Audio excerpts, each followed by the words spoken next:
La parole de Dieu nous parle de certains hommes dans sa parole. Dans 1 Samuel au chapitre 30, la parole de Dieu nous dit que là il y a des hommes. Il y a David qui est là avec son armée. Et puis quand David va revenir du champ de bataille, on va dire comme ça, la parole de Dieu nous dit qu'à ce moment-là, quand ils vont rentrer chez eux avec ces hommes, ils vont voir que tout est ravagé, qu'ils n'ont plus de femmes, ils n'ont plus d'enfants, que tout leur bien est là, puis que toutes leurs maisons sont brûlées. Et puis là, ils vont être découragés. La parole de Dieu nous dit qu'ils vont arriver à un point qu'ils vont pleurer. Et puis ils vont demander à Dieu, Seigneur, comment ça se fait en réalité? Et puis ils vont être découragés. Et puis David, l'homme de Dieu qui va être là, il va demander à l'Éternel. Il va dire, si je cours après ces gens, si je vais combattre ces gens, est-ce que je vais les gagner? Est-ce que je vais récupérer ce que l'on a perdu? Et puis là, l'Éternel va lui dire, oui David, va. Et puis j'aimerais te dire qu'il n'est pas trop tard. Il n'est pas trop tard en réalité pour que tu puisses retrouver ce que tu as perdu. La parole de Dieu nous dit que David va partir avec 600 hommes. Il va partir avec 600 hommes, il va partir combattre. Et puis, dans ces 600 hommes-là, il va y avoir 200 hommes qui vont être fatigués. Quand ils vont arriver devant le torrent, alors j'essaye de m'imaginer un torrent. Un torrent, ce n'est pas une rivière calme, ce n'est pas un lac, ce n'est pas quelque chose comme ça. C'est quelque chose qui a de la puissance, c'est quelque chose qui court. C'était un torrent, et puis la parole de Dieu nous dit que là, face au torrent, 200 hommes vont être découragés. 200 hommes ne vont pas pouvoir traverser le torrent. 200 hommes vont dire à David, on ne peut pas traverser, c'est pas possible, on n'a plus la force. Et puis peut-être tu n'as plus la force de traverser. Tu n'as plus peut-être la force d'aller plus loin, tu n'as plus la force de retrouver en réalité ce que tu as perdu. Mais ce matin, laisse-moi te dire que Dieu combat pour toi, Jésus combat pour toi, et puis qu'il peut te donner la force d'aller, il peut te donner la force d'aller combattre. Et puis ces 600 hommes, pourtant la parole de Dieu nous présente ces 600 hommes comme 600 hommes d'élite. 600 hommes qui ont la capacité, 600 hommes qui ont la force et le courage d'aller, 600 hommes que Dieu a placés avec David pour aller combattre. Et pourtant, dans ces 600 hommes-là, il y en a 200 qui n'ont plus la force, qui sont abattus, qui sont découragés, qui combattent pour le nom de l'Éternel toutes ces années, tous ces mois-là. Et puis quand ils arrivent chez eux, ils voient que l'ennemi a tout ravagé, que leurs maisons sont brûlées, qu'ils n'ont plus de femmes, ils n'ont plus d'enfants, ils n'ont plus de biens, ils n'ont plus de bétail, ils n'ont plus rien, parce que l'ennemi a tout pris. Laisse-moi te dire que même si l'ennemi t'a tout pris, alors avec Dieu tu peux tout retrouver. Avec Dieu tu peux tout retrouver. La parole de Dieu nous dit que David va continuer avec 400 hommes, ils vont traverser le torrent, et puis ils vont aller combattre. Et puis ils vont aller récupérer en réalité ce que l'ennemi leur a pris. Et puis ils vont aller, puis ils vont combattre, ils vont récupérer. Et puis quand ils vont revenir en arrière, ils vont retrouver ces 200 hommes qui sont restés là. Et puis là la parole de Dieu nous dit qu'il va y avoir des hommes méchants. Et puis les hommes méchants vont dire à David, ils vont dire, on ne leur donne rien du butin, rien, ils ne doivent rien avoir, ils n'ont pas été combattre, ils n'ont pas eu la force et le courage d'y aller. Et puis laisse-moi te dire que l'ennemi voudrait te dire ça. L'ennemi voudrait te dire que tu ne peux rien retrouver, que c'est pas possible parce que tu n'as pas eu la force, tu as été découragé à un moment de ta vie, alors tu n'as pas eu la force, alors l'ennemi voudrait te dire que tu peux rien avoir, que rien ne t'est dû. Laisse-moi te dire que Jésus, le Fils de Dieu, est mort sur la croix pour toi, pour te donner la paix, pour pardonner tes péchés. Et le Fils de Dieu est encore présent ce matin pour te donner en réalité ce que tu as perdu, pour te donner la force, même si tu as eu un moment de faiblesse, même si tu as été découragé en te disant, Seigneur, comment je vais faire? Regarde, l'été arrive, et puis j'ai plus de force, et puis j'ai plus de courage, et puis Seigneur, j'ai perdu, et puis Seigneur, comment je vais aller? Comment je vais faire? Comment je vais témoigner? Comment je vais parler de toi? Comment je vais témoigner? Seigneur, regarde, je ne suis plus ce que j'étais auparavant. Laisse-moi te dire que le Seigneur veut te redonner. Le Seigneur veut que tu continues la construction. Le Seigneur ne veut pas que tu t'arrêtes au moment. Vous avez vu des fois, on voit dans la ville, on passe et puis on voit des constructions qui sont là. Si vous passez sur la route de Mâcon, là, je crois que c'est après Villefranche, il y a une maison à droite, elle a tout été construite. Il y a eu les fondations, il y a eu les parpaings, mais il manque les fenêtres et les portes et il n'y a pas le toit. Et puis les errants, ils ont commencé à venir et puis ils ont commencé à passer par-dessus. Et puis je me suis posé la question un jour quand j'ai passé devant cette maison. J'ai dit, Seigneur, j'ai dit, pourquoi alors elle s'est arrêtée cette maison? Pourquoi les personnes qui ont engagé la construction là, ils sont arrêtés? Pourquoi ils n'ont pas été jusqu'au bout? Pourquoi ils n'ont pas monté la toiture? Pourquoi ils n'ont pas mis les fenêtres? Pourquoi ils n'ont pas fait crépir? Pourquoi ils n'ont pas fait l'intérieur? Il y a certainement un pourquoi. Et puis un homme m'a donné la réponse. Un homme a voulu l'acheter cette maison. Et il m'a dit, ils ont arrêté de construire cette maison parce qu'ils n'avaient plus les moyens financiers de le faire. Parce qu'en réalité, ils ont fait avec ce qu'ils ont pu et après, ils n'avaient plus rien. Donc, ils ont tout laissé, ils ont abandonné comme ça. laisse-moi te dire que c'est Jésus qui a payé pour toi. Ne crois pas que tu n'as plus la force, que tu n'as plus rien pour construire. Jésus est riche, Jésus il est tout-puissant. Notre frère Payan disait aux études, il disait cela, il disait que nous, on est trop pauvres pour acheter le ciel, et lui, il est trop riche pour nous le vendre. Alors croyons en réalité que Jésus nous a tout donné, et puis nous possédons tout en lui, la parole de Dieu nous dit. Ne croyons pas qu'on va s'arrêter de construire malgré les tribulations, malgré les difficultés. Croyons qu'on est capable à reconstruire, croyons qu'on est capable à remonter nos manches et puis dire Seigneur, ce matin je vais construire, ce matin je veux reprendre la construction, l'ennemi a voulu mettre le doute.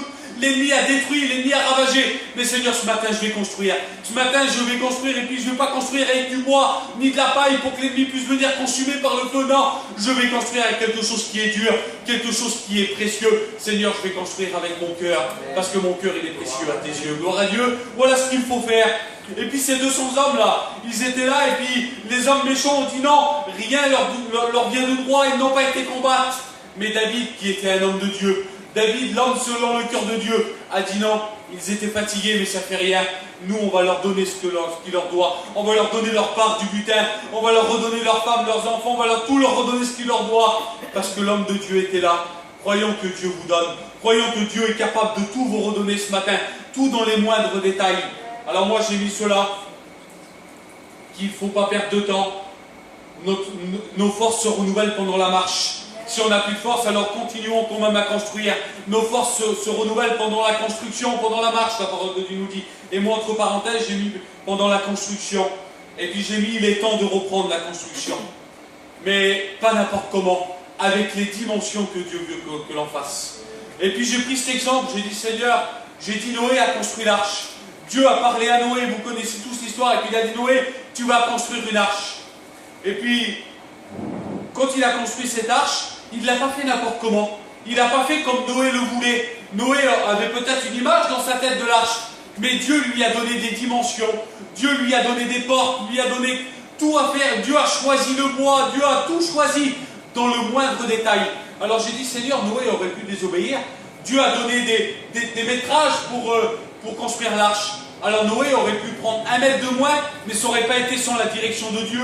Dieu a voulu que ça soit comme ça. Dieu a voulu que ça soit avec ce bois-là. Dieu a voulu que ça se fasse comme ça. Qu'il y ait une porte du côté de l'arche. Qu'il y a une petite fenêtre d'une coudée. Qu'il y a tant de coudées de grandeur, tant de coudées de hauteur, de largeur. Dieu a donné des directives à Noé. Laisse-moi te dire que si tu veux reconstruire avec Jésus, alors il faut que tu acceptes les directives que Jésus a pour toi. Pas comme toi tu veux, parce que ça serait facile de bâtir comme nous on veut. Seigneur, je bâtis aujourd'hui parce que je suis en pleine forme, je suis en pleine santé. Seigneur, je n'ai pas de problème, tout va bien, mes enfants vont bien. Seigneur, je bâtis. Et puis là, il arrive des problèmes, des difficultés, alors on bâtit un petit peu moins.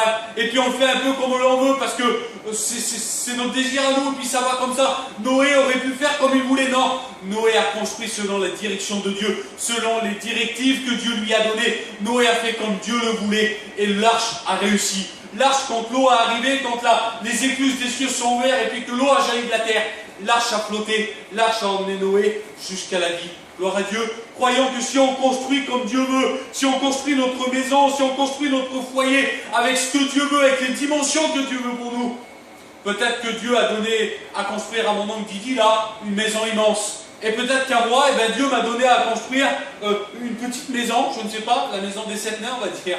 C'est comme ça. Mais essayez de comprendre ce que je veux dire. Mais c'est Dieu qui m'a donné à la construire. Alors je prends comme Dieu m'a donné à la construire, comme Dieu veut que je construise. Et si Didi peut construire un château, alors que Dieu lui donne à construire un château, merci Seigneur. Comprenez, contentons-nous de ce que Dieu nous donne à construire. Le principal, c'est qu'un jour on soit auprès de Dieu. Si vous prenez le président de la mission, Jimmy, Dieu lui a donné à construire quelque chose d'immense, quelque chose en réalité qui n'avait peut-être pas la force. Essayez de vous imaginer quand Dieu a donné les directions à Jimmy. Jimmy il a dû dire, Seigneur, j'ai pas la force, j'ai pas la capacité. Seigneur, je n'ai même pas le courage, peut-être il a dû dire. Mais pourtant il y est arrivé parce qu'il a fait confiance à Dieu. Faisons confiance à Dieu ce matin. Même si on reste de l'autre côté du torrent, même si on n'a pas la force à traverser, Dieu nous donnera en réalité ce qu'il nous doit. Dieu nous donnera en réalité ce que l'on a besoin pour construire.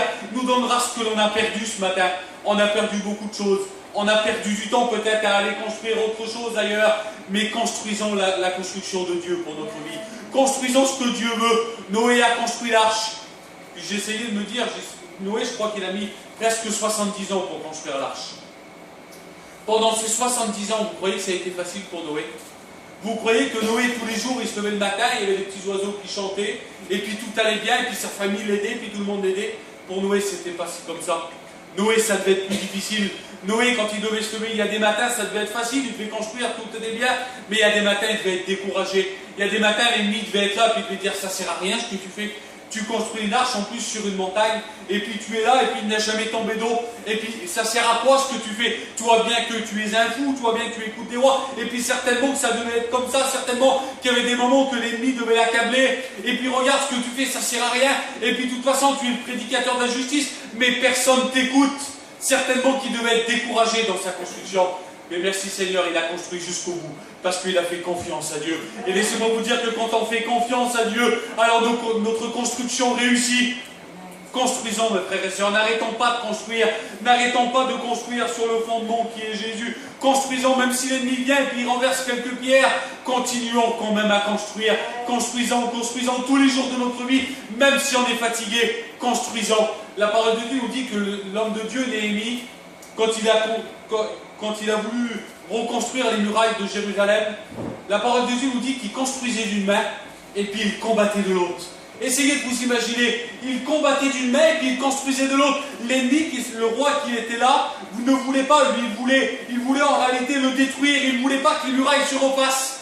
L'ennemi a dit à Néhémie, il a dit, vous révoltez-vous contre le roi, ne savez-vous pas ce que vous faites? Il a dit, et puis Néhémie qui était là, il a dit, le Dieu qui m'a donné à reconstruire ça nous redonnera du succès. Croyez-vous que Dieu va vous donner du succès? Croyez-vous que Dieu va vous donner à construire ce matin? Vous croyez que Dieu nous donnerait à prêcher un tel message et puis nous donnerait pas la force à construire, à mettre des pierres, à mettre du ciment, à faire quelque chose pour lui? Dieu est un Dieu de force, un Dieu d'autorité, un Dieu qui nous a donné le pouvoir à le faire, un Dieu qui nous a donné à faire. Alors moi, Dieu me donne à prêcher la parole de Dieu, et puis je n'aurai pas la capacité à le faire. Comprenez-vous bien que ça n'aurait aucun sens. Dieu vous donnerait à le prier, à lui demander, et puis il ne vous donnerait pas ce que votre prière, exaucerait pas votre prière. Essayez de comprendre cela.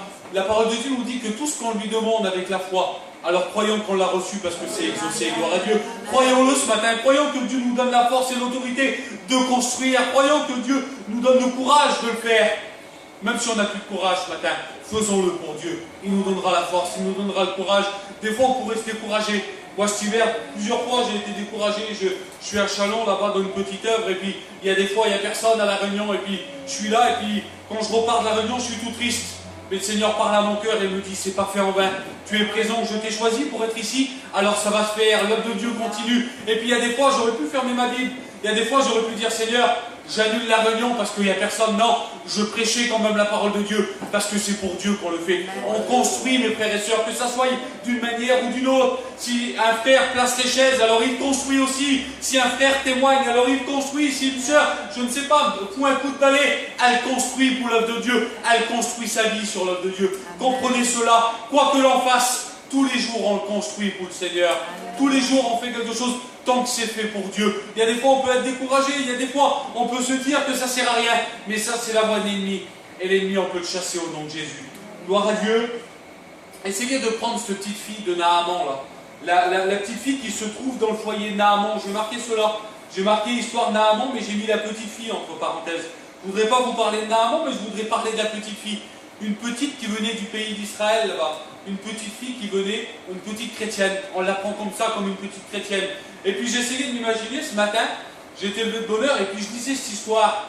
La parole de Dieu nous dit que les hommes de Naaman vont revenir de guerre, et puis ils vont ramener cette jeune fille-là. Et puis ils vont la mettre au service de la femme de Naaman, au service du foyer de Naaman. Et puis je me suis dit, Seigneur, elle va être orpheline, cette petite fille-là.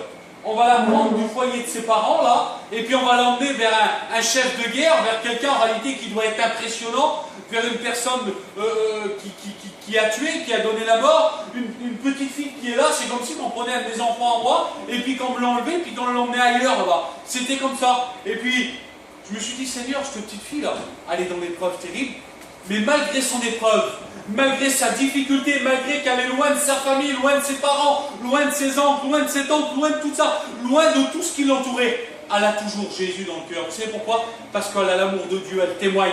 Elle témoigne que Dieu est vivant. Elle témoigne que dans son pays, là-bas, il y a quelqu'un qui peut quelque chose en réalité pour la personne qui lui a fait du mal. C'est dur cela, hein.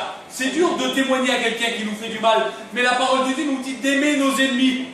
Voilà ce que la parole de Dieu nous dit. Jésus nous donne des directives, il nous dit bénissez ceux qui vous maudissent et aimez ceux qui vous haïssent. Voilà ce que la parole de Dieu nous dit. C'est difficile ça, hein.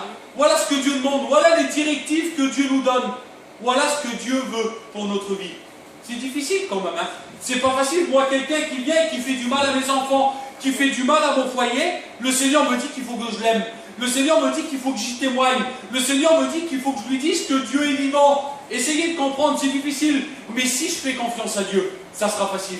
Si l'amour de Dieu habite en moi, si Dieu est dans mon cœur, alors ça sera facile. Parce que l'amour, elle pardonne tout. Parce que l'amour, elle excuse tout. Parce que l'amour, elle comprend tout en réalité. L'amour de Dieu, la science des sciences, le mystère de tous les mystères ne peut le comprendre. L'amour que Dieu peut donner dans un cœur. Gloire à Dieu. Alors, comprenons cela. Cette fille-là, elle aurait pu dire, mais il a qu'à, avec mes mots à moi, je demande pardon à Dieu, il a qu'à mourir, Naaman, avec sa lèpre là. Il a qu'à faire ce qu'il veut. Je sais là-bas que j'ai un Dieu qui est vivant, je sais qu'il y a un homme de Dieu qui peut faire quelque chose pour lui. Mais il m'a pris de mes parents, il m'a emmené ici. Mais qu'est-ce que je vais faire? Je vais lui témoigner, moi. Il a qu'à mourir, laisse-le tomber, ça ne sert à rien. Non. Elle a l'amour de Dieu. Nous sommes des enfants de Dieu. Elle a témoigné, elle a dit, si Naaman savait l'homme de Dieu qui est là-bas, certainement qu'il serait guéri de sa lèpre. Et en plus de ça, elle avait la foi dans son cœur que si Naaman s'approchait de Dieu, alors certainement il était guéri. Elle avait la certitude. Croyons, mes frères et sœurs, que si on s'approche de Dieu ce matin, alors on a la foi que notre construction va repartir, qu'on a la force à construire. Il y a des fois, ça fait des années qu'on construit.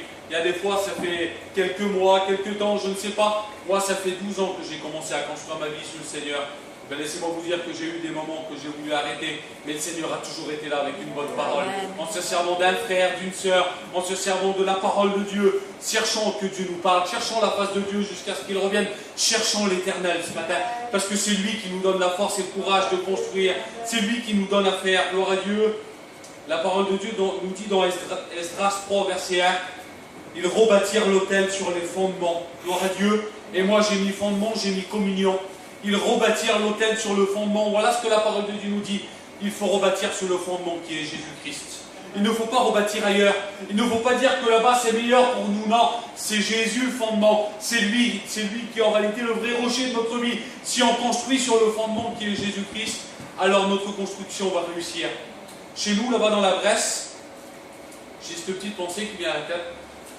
Les maisons sont construites, si vous prenez les vieilles maisons d'avant, ils sont construits en pisé. Alors ça fait que c'est un peu de la paille, c'est un peu de la terre, ils construisaient avec cela. Et puis ils n'avaient pas de fondation, ces maisons. Les maisons n'avaient pas de fondation, ils étaient construits à même le sol. Et puis vous savez ce qui les tenait debout? Eh bien, ils n'avaient pas de chéneaux. Ils n'avaient pas de chéneaux, c'est l'eau qui tombait du toit qui arrivait à faire tenir cela. Mais quand il est arrivé la sécheresse, dans je ne sais plus quelle année, eh bien, toutes les maisons se sont fondues, ils se sont tous fissurés. Ils n'avaient pas de fondation, ils n'avaient rien du tout. Si les hommes auraient construit, ils auraient compris en ce temps-là, il y a des centaines d'années en arrière, s'ils auraient compris qu'il fallait construire avec des fondations, qu'il fallait creuser profond, et puis qu'il fallait mettre quelque chose de dur au fond, alors ces maisons ne seraient pas fondues, ne seraient pas fissurées. Comprenons, mes frères et sœurs, qu'il faut creuser et qu'il faut avoir les fondations qui est Jésus-Christ. Et que si on construit sur les fondations, alors il peut arriver la sécheresse que l'on veut. On peut passer par le désert que l'on veut. Il peut arriver la tribulation que l'on veut. Notre maison va rester droite. Notre maison ne va pas se fissurer. Il n'y aura pas de faille pour que l'ennemi puisse rentrer. Jésus sera toujours présent. Jésus sera toujours une barrière autour de nous. Voilà pourquoi il faut rester sur les fondations qui est Jésus-Christ. Gloire à Dieu. Et puis j'ai mis cela. J'ai mis... Dans Esdras 3, verset 1, il est dit, je le redis, ils rebâtirent l'autel sur les fondements. L'autel de Dieu avait été détruite. Ils n'ont pas rebâti l'autel ailleurs, dans un autre endroit. Ils rebâtirent l'autel sur les mêmes fondements. Ils ont enlevé les pierres qui étaient écroulées là. Et ils ont reconstruit l'autel sur le même fondement qui est Jésus-Christ. Gloire à Dieu. Rebâtissons sur le fondement qui est Jésus-Christ. Il faut rebâtir l'autel sur le fondement. Les hommes ont voulu construire sans l'accord de Dieu. Quand dans Genèse 11, ils ont construit la tour de Babel. Vous avez écouté cela? Ben, la tour, elle n'a pas été. La construction, c'est des hommes qui ont voulu faire ça 2 semaines. Ils ont dit, on n'a pas besoin de construire avec Dieu, nous. On va le faire de nos propres mains, avec nos propres moyens. Laisse-moi te dire, si tu comptes sur tes forces pour construire, tu n'es rien du tout. Qu'est-ce que l'homme aujourd'hui sans Dieu? Qu'est-ce que l'homme sans Dieu? L'homme sans Dieu n'est rien du tout. La parole de Dieu nous dit que nous sommes comme une vapeur qui paraît pour un temps et qu'ensuite s'en va. Voilà ce que l'on est. Mais avec Dieu, la source que Dieu a mis en nous, elle jaillit jusqu'à dans la vie éternelle. Gloire à Dieu. Nous sommes une personnalité, nous sommes des enfants de Dieu. Voilà comme la parole de Dieu nous déclare, comme des enfants de Dieu, le sel de la terre, la lumière du monde, la parole de Dieu nous dit. Voilà ce que nous sommes. Nous ne sommes pas n'importe qui, nous ne sommes pas n'importe quoi. Nous sommes des chrétiens, des enfants de Dieu. Amen. On va terminer avec un dernier verset dans 1 Roi 5.5. Voilà ce qu'il est dit dans 1 Roi 5.5. Et après quoi on priera le Seigneur, je pense que le message a été clair. 1 Roi 5.5, il est dit cela.